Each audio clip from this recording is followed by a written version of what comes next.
I think Knicks fans just want to enjoy Game 3, the first home game that we've had in 27 years. But it also is not clear to me that Donald Trump is a big Knicks fan. He's just injecting himself into the NBA Finals because he always has to bring the MAGA circus into town. And that's unfortunate. You know, somebody should tell him that Trump's had Knicks season tickets for 20 years, I think, isn't it? Something like that. Anyway, here's Clay Travis joining us this morning. All right, was the booing political? Were the fans just really hating on Trump for his politics? Or was it fans upset because of delays getting into their very expensive seats? Those are a bunch of questions together.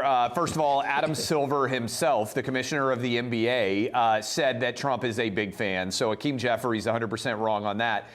Look, I think most people in Madison Square Garden watching the Knicks didn't vote for President Trump, and they booed him as a result.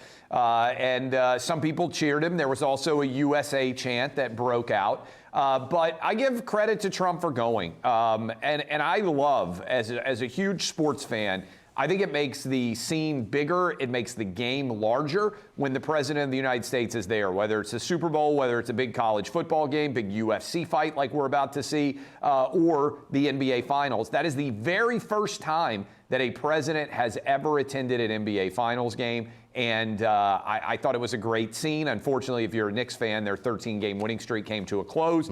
But I thought all points considered, it went very, very well. Let's turn to football. Texas Tech quarterback Brendan Sorsby will be allowed to play this season despite placing bets on his own team in 2022. He will only miss the first 2 games. I'm told this is unprecedented. Why is he being allowed to play? Yeah.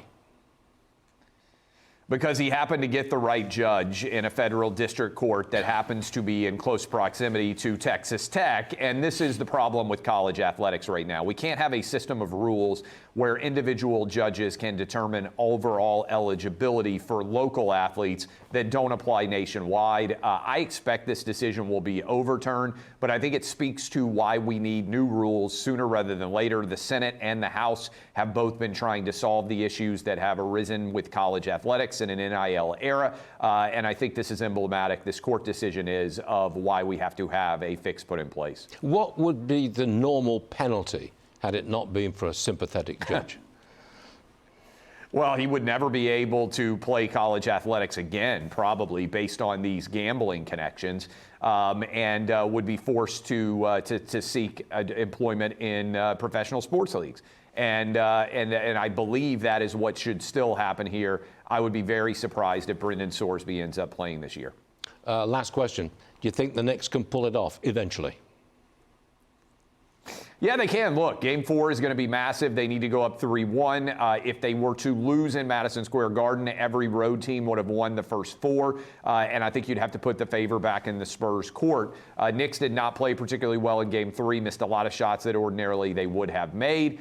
But Game 2 and Game 3 have both been very close. Game 1 even as well. The Knicks stormed back late. I kind of feel like the Spurs have stole the momentum here and may deserve to be favored for the rest of the way, going 6 or 7 games. Ouch. All right, Clay, thanks very much for joining us. I know we'll all be watching, and I'll see you later. Thanks a lot.